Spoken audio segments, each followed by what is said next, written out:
Hi, welcome to another University Hospitals cooking class. My name is Laura Silver. I'm a registered dietitian with Sodexo here at University Hospitals. And today's topic is all about snacks. Now, did you know that snacks is actually a pretty manufactured, engineered concept as far as what counts as a snack and what doesn't? There's a lot of marketing telling us that certain foods are better for snacking than others. Potato chips get a lot of attention and other things like that. But we're here today to talk about what are some simple snacks that you can put together for yourself and your family that's a lot healthier for you and that actually keeps you fueled in terms of your brain keeping you fueled for the rest of the day and also keeps your blood sugar more stable. Now, you've heard me say this before, fruits and vegetables are some of the best things that you can actually snack on. Every time you're choosing fruits and vegetables as a snack or finding ways to incorporate them or add them to a snack, you're getting fiber, you're getting vitamins, you're getting minerals. Those are things that none of us typically get enough of, so we could really all use more of them. There's also a lot of fruits and vegetables that are more naturally portable because we think about snacks as something we take with us, stuff it in our backpack or bring it in the car or in our bag or something like that. The secret when you're putting together snacks, you really want to think about, do I have at least 2 different food groups in front of me? And then again, that's going to help you get some more energy from the snack that you're choosing, and it's also going to be more stable or keep your blood sugar more balanced. Even if you don't have a problem with blood sugar, it's still something you want to think about because it really affects your energy level and your ability to concentrate and think throughout the day. So what are some examples when you think about snacks that would have at least 2 different food groups?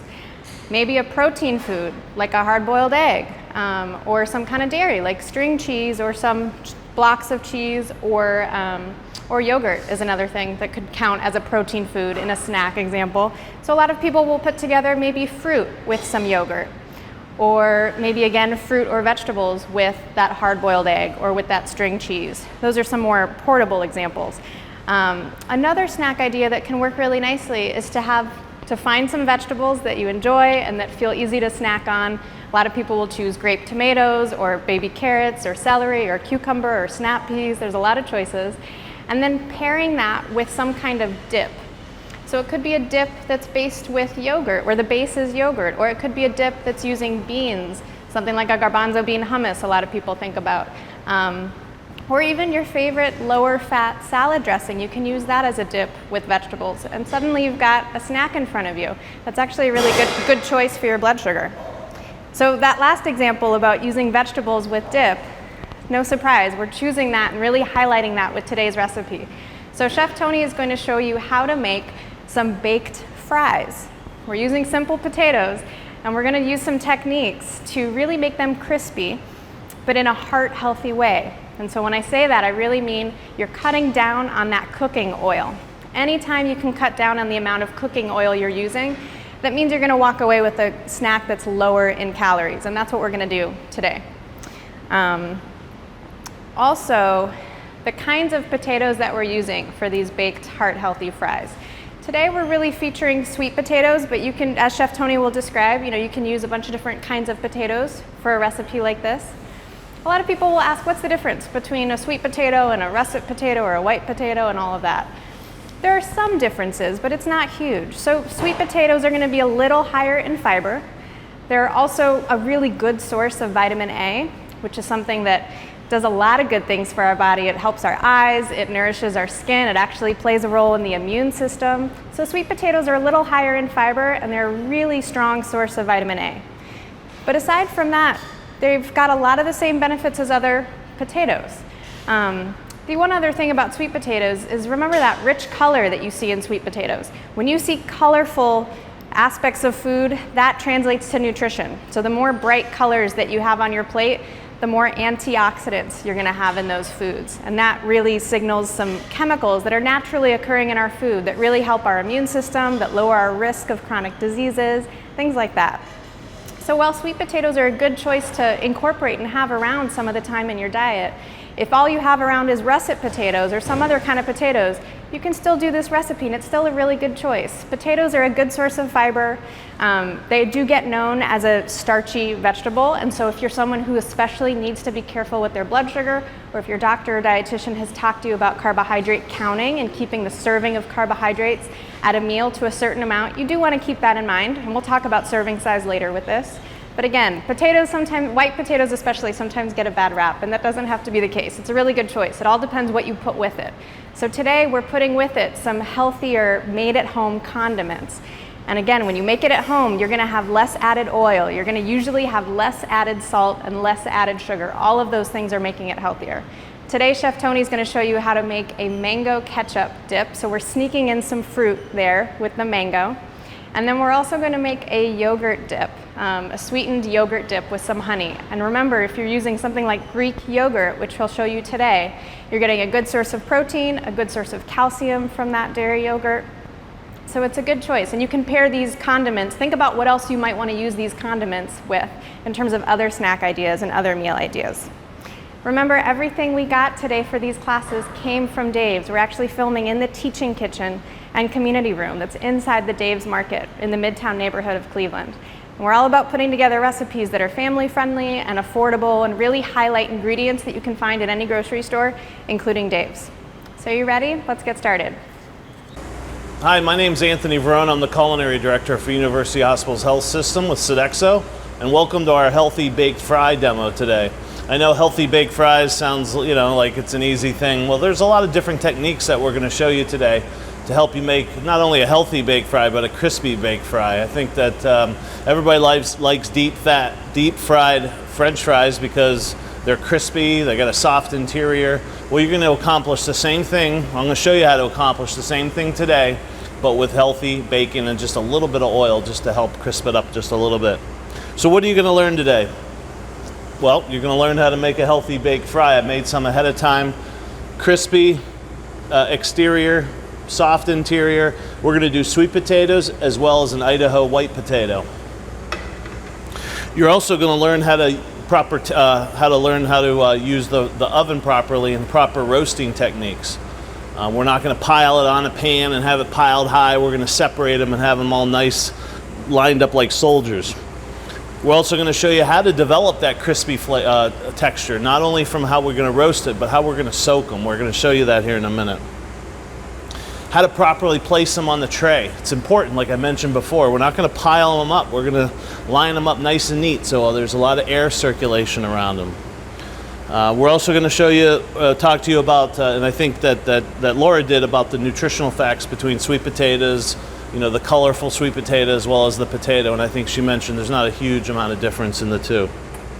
All right, so let's get started. Let's talk about a little bit of our ingredients as well as some terms that we're going to be using.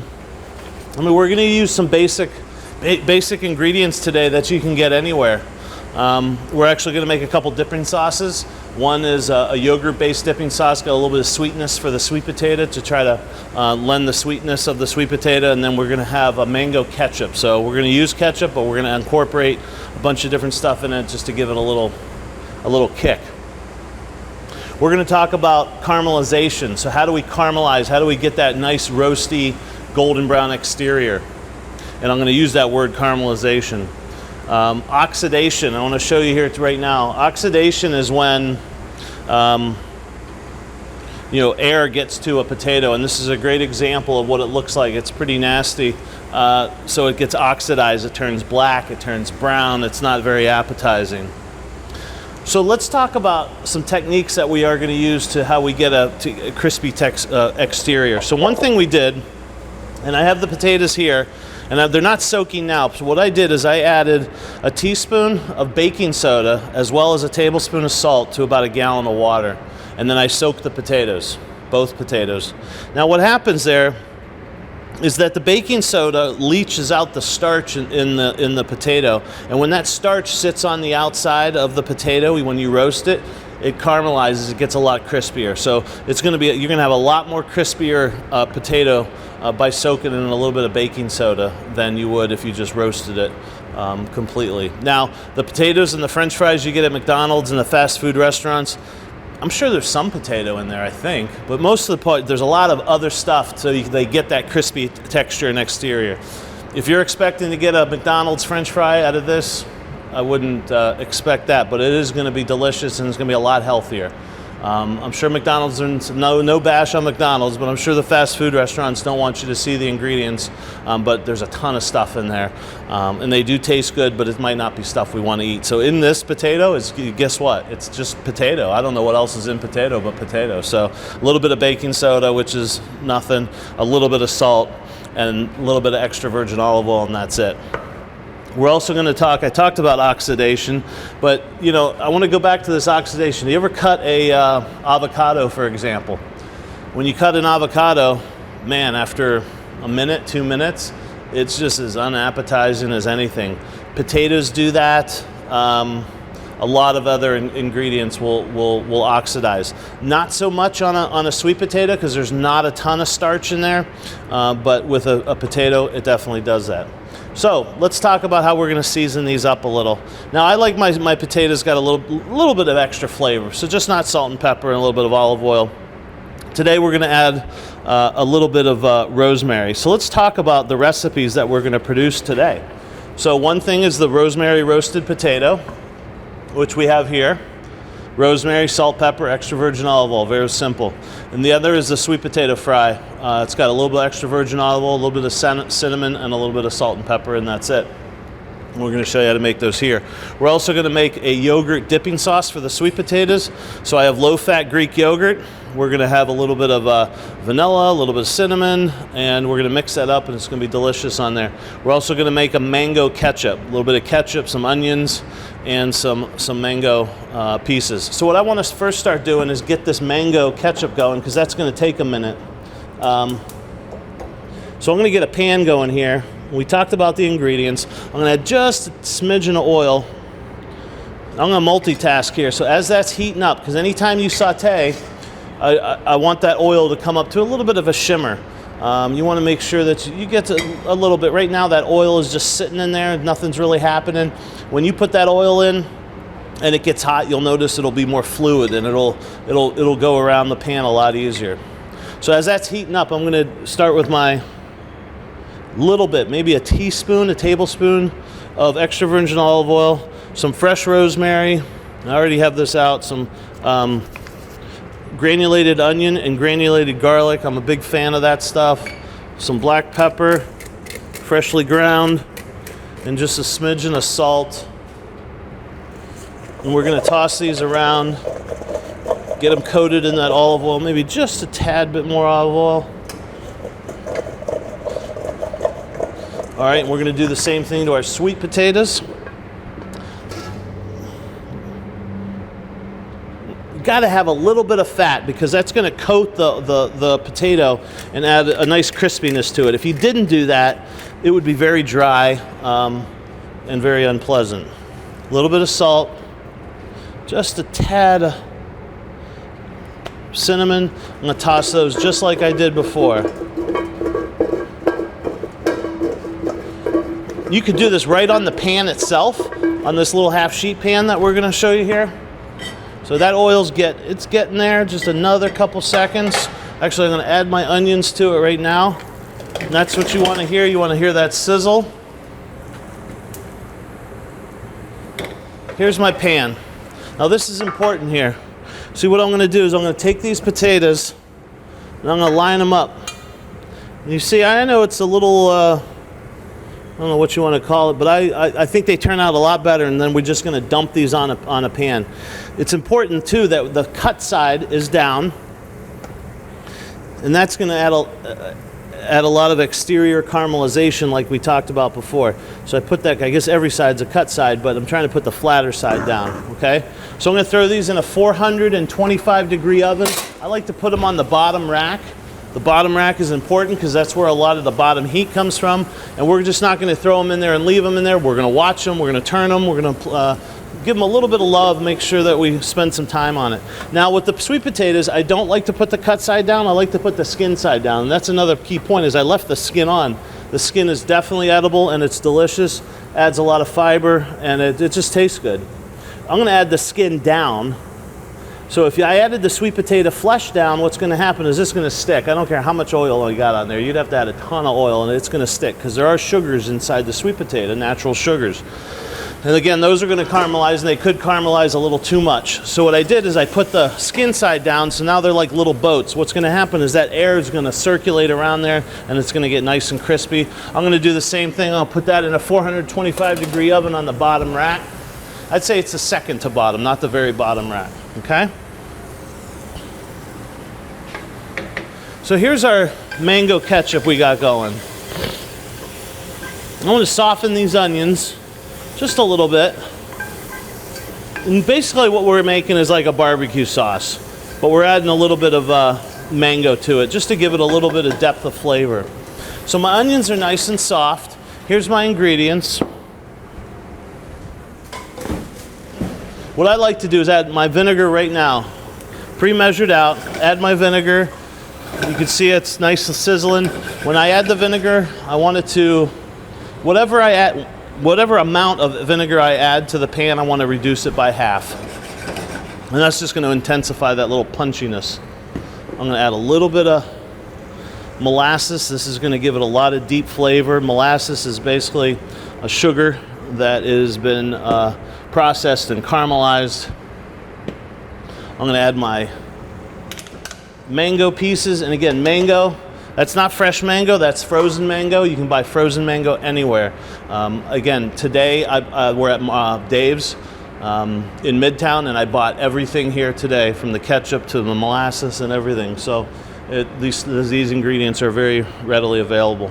I'm going to add this ketchup now.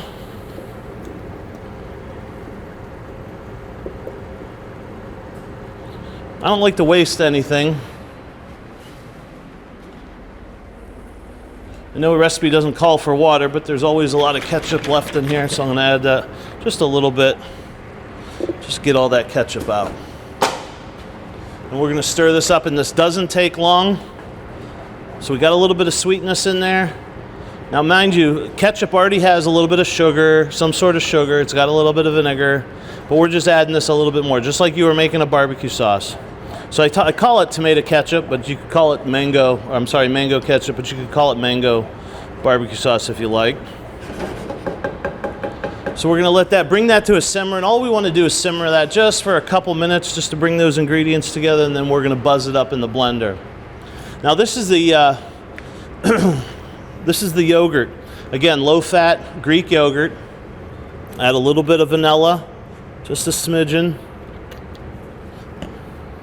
A little bit of cinnamon. Now the recipe calls for honey, but maple syrup was on sale today. Why not, right? So I'm going to add a little bit of maple syrup, just a smidge. Maple syrup and sweet potatoes, come on. It's going to go good, you know that. I mean, you could add granola to this and fresh fruit and be like, that's breakfast, but this is going to be great to dip into a sweet potato into. So we're going to set that aside. We're going to get rid of this nasty potato. Now this ketchup is ready to roll. It's just simmered just a little bit. That's really all we want. Remember those mangoes that we added? They're not cooked, but once you freeze fruit, they kind of get a little soft. So they're already soft. I'm going to show you the color of this right now. It just looks like regular ketchup, but when we buzz this up, this color is going to be amazing. Now anytime, it's a little safety technique, anytime you're buzzing up hot liquid, you don't want to cover this completely, right? Because what's going to happen, there's going to be pressure in there. So I want to cover it, but I want to leave a little bit of gap in there just to make sure, release some of that steam.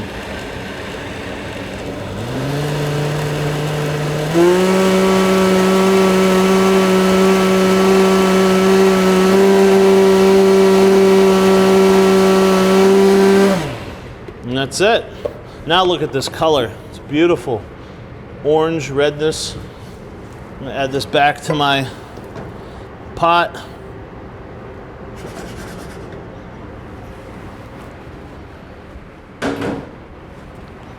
Okay.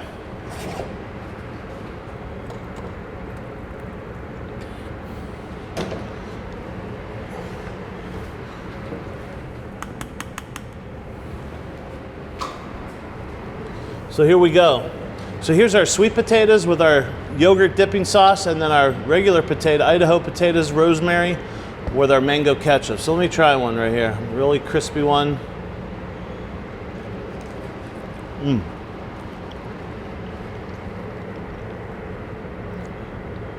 Excuse me, this would be great with a piece of grilled chicken.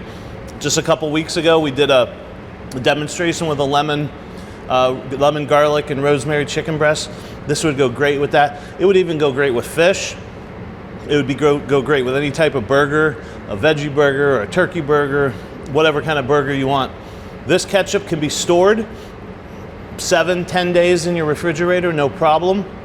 The yogurt, I would keep what the recommended it says on the packaging. But again, this could be used as a barbecue sauce. You can slather this on chicken, bone-in chicken, and grill it. You could use it just as ketchup. You could use it at pretty much anything you'd use barbecue sauce for. So, well, I hope you enjoyed it. I hope you try this at home, and I hope you use that baking soda technique because it really makes a nice crispy fry. Thanks for joining us. I hope you enjoyed these recipes today. You know, snacks can be a really great place to start. If you're looking to change how you eat and you want to be eating a little healthier from day to day, snacks are a really good place to start focusing on. Because for a lot of us, they're an easier thing to change. Maybe to change the meals that I'm having with my kids or the rest of my family at home. It's a little harder to change the meal plan, but snacks are usually something we do a little more independently. So again, for us dietitians, it's usually a real starting place that we use in terms of healthy eating and setting goals. Remember that fruits and vegetables are actually a really good snack. There's no one out there marketing fruits and vegetables like there are potato chips, but really the more that you can incorporate those fruits and vegetables into your snacks, the healthier you'll be and the more stable your blood sugar will be over the course of the day. A lot of people ask when it comes to snacks, what makes a snack different than a meal? And like I was saying before, you want to think about food groups. You want to make sure you've got at least a couple food groups in a given snack. But the only difference is really the serving size. So people typically think of snacks as a smaller amount of food at one time. If you're someone who wants or needs a calorie target to go for, a lot of people will use something like 200 calories. So that could be a good place to start. What are some snacks you can put together for yourself that are maybe 150 to 250 calories? Or again, you could use that target of more like 200 calories to start. So in terms of today's recipe, how would that translate? Well, for the kinds of fries that we made today, probably about 10 or 15 of those fries would be one serving. And I know it could be really easy to have all of the fries in this recipe all at once. But again, if you're thinking about carbohydrates, if you're thinking about blood sugar, and if you're thinking about carrying around any extra weight or trying to lose weight or maintain weight, then you want to think about 10 or 15 of these fries as one serving. And then in terms of the dips, think about 2 tablespoons of a given dip as one serving. And you could actually, a lot of folks will even portion out in advance when they make a recipe, a batch of the dip like that. They'll maybe portion it out into containers or Ziploc bags or something like that. That can be an effective strategy to help manage your portions a little bit when you're thinking about healthier snacks. Thanks for watching us today, and remember to check out the recipes and the handouts that go along with this video. We'll see you next time.